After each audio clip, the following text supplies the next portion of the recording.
Hello everyone, welcome to my channel Maths by SP and this is Sarojini Prasad. So ఈ వీడియోలో మనం rational numbers గురించి తెలుసుకోబోతున్నాం. So let us start. So rational numbers అంటే ఏంటి? Terminating decimals means what?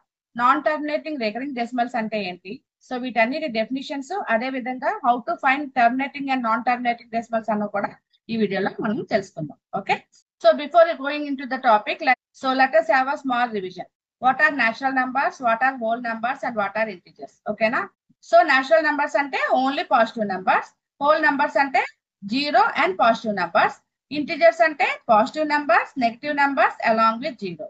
Okay, so what are rational numbers? A rational number is any number that can be expressed as a fraction form, that is p by q. Okay, p by q ane form ante numerator by denominator ane form edaithe undo fractions form avanni kuda మనం rational numbers లో తీసుకుంటాం అన్నమాట. So p and q should be integers and also q in the denominator should not be 0. Okay, so we can see here the examples also. 3 by 4 it is a p by q form, 7 by 8 p by q form లోనే ఉంది. So ఇవన్నీ కూడా p by q form లోనే ఉన్నాయి కదా, ఇవన్నీ examples of rational numbers. Okay, fractions అన్ని rational numbers అంటే కాదు, ఫ్రాక్షన్స్ లోని ఏవైతే terminating decimals, non terminating recurring decimals ఉంటాయో అవి మాత్రమే రేషనల్ నంబర్స్. సో వాటి గురించి కూడా క్లియర్ గా ఇప్పుడు డిస్కస్ చేసుకుందాం. Right, now let us see what are terminating decimals. So the terminating decimal is a decimal that has a finite number of digits after the decimal point. అంటే ఏంటి, మనకి fractions ఏవైతే న్యూమరేటర్ బై డినామినేటర్ అదే p by q అనే form లో ఉన్న numbers ఏవైతే ఉన్నాయో ఇవన్నీ ఫ్రాక్షన్సే కదా. ఫ్రాక్షన్స్ అంటే ఏంటి, డివిజన్ కదా.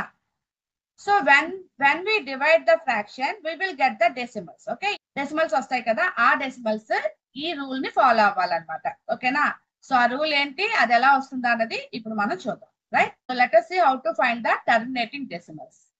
సో ఇక్కడ ఎగ్జాంపుల్స్ చూద్దాం. ఇక్కడ మనకి 2 ఎగ్జాంపుల్స్ ఇచ్చారు చూడండి, 3 by 4, 7 by 8. ఓకేనా, సో ఇక్కడ ఈ 3 by 4 అన్నది కూడా ఫ్రాక్షనే, ఈ 7 by 8 అన్నది కూడా ఫ్రాక్షన్ ఫార్మే. సో దోస్ ఆర్, అవి రేషనల్స్ అవ్వాలి అంటే అవి ఏమవ్వాలి, టర్మినేటింగ్ గా లేకపోతే నాన్ టర్మినేటింగ్ రికరింగ్ డెసిమల్స్ అన్నది మనం ఇప్పుడు చెక్ చేసుకోవాలన్నమాట. ఓకేనా, సో ఇప్పుడు ఇక్కడ ఉన్న ఫ్రాక్షన్స్ ని మనం ఏం చేయాలి, డివైడ్ చేయాలి. Okay, let us divide. So 3 ని ఇక్కడ మనం 4 తో డివైడ్ చేయాలి. ఓకే, సో 4 0 0 మైనస్ 3 వస్తుంది, డెసిమల్ పాయింట్ ఇక్కడ ప్లేస్ చేసుకొని 0 ప్లేస్ చేసుకుంటాం. So 4 7s are 28. Okay, so subtract చేస్తే ఏమొస్తుంది, 2 వస్తుంది ఇక్కడ. సో డెసిమల్ ఆల్రెడీ తీసుకున్నాం కాబట్టి మళ్ళీ 0 ఇంక్లూడ్ చేసుకుంటున్నాం. సో ఇక్కడ మనకి 4 5s are 20 వస్తుంది. ఓకే, సో సబ్ట్రాక్ట్ చేస్తే ఇక్కడ మనకి రిమైండర్ 0 వస్తుంది. మనకి ఎప్పుడైతే రిమైండర్ 0 వచ్చిందో ఇది టర్మినేట్ అయిపోయింది, అంటే ఆగిపోయింది. మన డివిజన్ ఏదైతే ఉందో అక్కడతో స్టాప్ అయిపోయింది. ఓకేనా, సో స్టాప్ అయిపోయిన తర్వాత మనకి ఇక్కడ ఫైనల్ గా వచ్చిన నెంబర్ ఏదైతే ఉందో అది 0.75 which is the decimal number. Okay, ఈ డెసిమల్ పాయింట్ తర్వాత ఇక్కడ ఉన్న నెంబర్స్ అన్ని కూడా finite. So this is called as a terminating decimal. ఇక్కడ మనం 7 by 8 కూడా చూద్దాం. ఓకేనా, సో ఇక్కడ మనం 7 by 8 అంటే ఈ 8 అన్నది 7 ని డివైడ్ చేయాలి. ఓకేనా, సో 0 0 డివైడ్ చేసుకుందాం. సో సబ్ట్రాక్ట్ చేస్తే ఇక్కడ మనకి 7 వస్తుంది. సో అవ్వదు కాబట్టి డెసిమల్ ప్లేస్ చేసుకొని 0 ప్లేస్ చేసుకుందాం. సో ఇక్కడ మనకి 8 8s are 64 వస్తుంది. సబ్ట్రాక్ట్ చేద్దాం. సో 6 వస్తుంది, ఇక్కడ 0 ఆల్రెడీ డెసిమల్ ఉంది కాబట్టి 0 ప్లేస్ చేసుకుందాం. నెక్స్ట్ 8 7s are 56 అవుతుంది ఇక్కడ. ఓకే, సబ్ట్రాక్ట్ చేస్తే 4 వస్తుంది. సో 0 ప్లేస్ చేసుకుందాం. సో 8 అంటే 8 5s are 40 కదా. సో 8 5s are 40, సబ్ట్రాక్ట్ చేస్తే మనకి ఇక్కడ 0 వచ్చింది which is a reminder. So ఇక్కడ మనకి రిమైండర్ 0 వచ్చింది కాబట్టి మన డెసిమల్స్ ఇక్కడ స్టాప్ అయిపోయి, they are finite. We call this decimal number as terminating. This is a terminating decimal. Okay, I hope it is clear. Now let us see what are non-terminating recurring decimals. A non-terminating recurring decimal is a decimal number that continues, okay, that continues infinitely. Finite indaka మనం చూసుకున్నది finite case, ఇక్కడ infinite అన్నమాట. Infinitely with a repeating block of digits after the decimal point.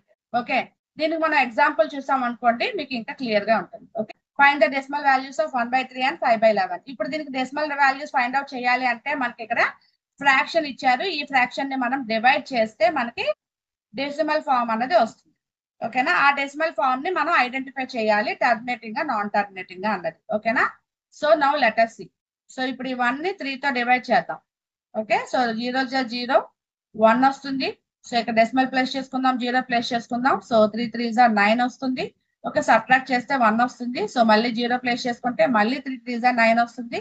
Okay, మళ్ళీ subtract చేస్తే మళ్ళీ 1 వస్తుంది. So 0 place చేసుకొని మళ్ళీ తీసుకుంటే మళ్ళీ 3 3s are 9 వస్తుంది. సో ఈ విధంగా మనకి రిమైండర్ 0 రాదు, అలా కంటిన్యూ అవుతూనే ఉంటుంది డెసిమల్. సో అంటే ఇక్కడ మనకు వచ్చిన ఆన్సర్ ఏమవుతుంది, 0.333 కాదు, 333 సో రిపీటింగ్ అన్నమాట. అది ఫైనైట్ కాదు, it is repeating. Okay, repeat అయిపోతూ ఉంది. రిపీటింగ్ వాల్యూని మనం బార్ కింద రిప్రజెంట్ చేస్తాం అన్నమాట. ఓకే, సో బార్ కింద రిప్రజెంట్ చేసిన ఇది ఏం చెప్తుంది అంటే మన ప్రాసెస్ ఎక్కడా కూడా టర్మినేట్ అవ్వట్లేదు, అంటే ఆగట్లేదు. So this is non terminating అన్నది. ఓకే, అయితే నాన్ టర్మినేటింగ్ కాదు, ఇట్ ఈస్ ఆల్సో రిపీటింగ్. చూసారా, ఆ 3 అనే నెంబర్ అలా రిపీట్ అవుతూ ఉంది కదా, సో దాన్నే మనం రికరింగ్ అంటాం అన్నమాట. ఓకే, రికరింగ్ అని చెప్తాం. సో దేర్ ఫోర్ ఫైనల్లీ మనకి ఇక్కడ ఏమవుతుంది, 0.3 bar is a number, is a decimal number which is non terminating recurring decimal. Okay, అర్థమైందా? I hope it is clear. Will see one more example. 5/11 అన్నది ఉంది కదా, దీని డెసిమల్ ఫార్మ్ కూడా చూడాలి. అంటే ఇప్పుడు మనం ఈ 5 ని 11 తో డివైడ్ చేయాలన్నమాట. ఓకే, సో 0 యాజ్ యూజువల్, చిన్నది కాబట్టి. సో 5 వస్తుంది, సబ్ట్రాక్ట్ చేస్తే. సో డెసిమల్ పాయింట్ తీసుకొని 0 ప్లేస్ చేసుకుందాం. సో 11 4s are 44 తీసుకుంటాం ఇక్కడ. సో ఇక్కడ మనకి 6 వస్తుంది, 0 ప్లేస్ చేసుకుందాం. సో ఇక్కడ ఏమొచ్చి 5s are 55 కదా, 5s are 55 వస్తుంది. సో ఇక్కడ సబ్ట్రాక్ట్ చేస్తే ఏమవుతుంది, 10 - 5 అంటే 5 వస్తుంది.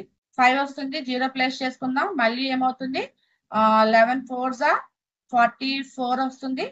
ఓకే, సబ్ట్రాక్ట్ చేసుకుందాం. 6 వస్తుంది, 0 వస్తుంది.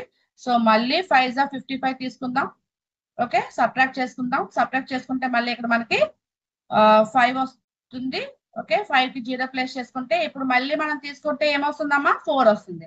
సో ఇక్కడ మీరు గమనిస్తే ఇక్కడ 4 వస్తుంది, ఇక్కడ 5 వస్తుంది, మళ్ళీ ఇక్కడ 4 వస్తుంది, ఇక్కడ 5 వస్తుంది, అంటే ఇక్కడ మళ్ళీ 4 వస్తుంది, 5 వస్తుంది. సో ఈ విధంగా ఇది అలా రిపీట్ అవుతూ ఉంది. ఇక్కడ కూడా స్టాప్ అవ్వట్లేదు ఇది కూడా. ఓకే, సో ఇక్కడ కూడా మనం దీన్ని ఏం చేసుకోవచ్చు, సో ఫైనల్ గా మన ఆన్సర్ ఏమవుతుంది, 4 5 4 5 4 5 సో ఆన్ అని చెప్పి రిపీట్ అవుతుంది డెసిమల్ పాయింట్. ఓకేనా, సో ఇది ఏమవుతుంది 0.45. ఎన్ని రిపీట్ అవుతున్నాయి, ఈ 4 5 అన్నది ఏదైతే ఉందో అది మనకి రిపీట్ అవుతూ వస్తుంది కాబట్టి. సో ఇక్కడ మనం డెసిమల్ నెంబర్ ఏం తీసుకుంటామంటే 0.45 బార్. ఓకే, సో ఇక్కడ రిపీట్ అవుతుంది, అదే విధంగా టర్మినేట్ కూడా అవ్వట్లేదు, so non terminating. So therefore finally మనం ఏం చెప్పొచ్చు, 0.45 bar is the decimal point. Okay, which is non terminating and recurring decimal. Okay, అర్థమైందా? Now find the decimal values of 5/2 and 17/6. So ఈ ఫ్రాక్షన్స్ ని మీరు solve చేసి అవి terminating and non terminating decimals అనేది నాకు ఫైండ్ అవుట్ చేసి చెప్పండి. So that is about today's video. Will meet in the next video. By.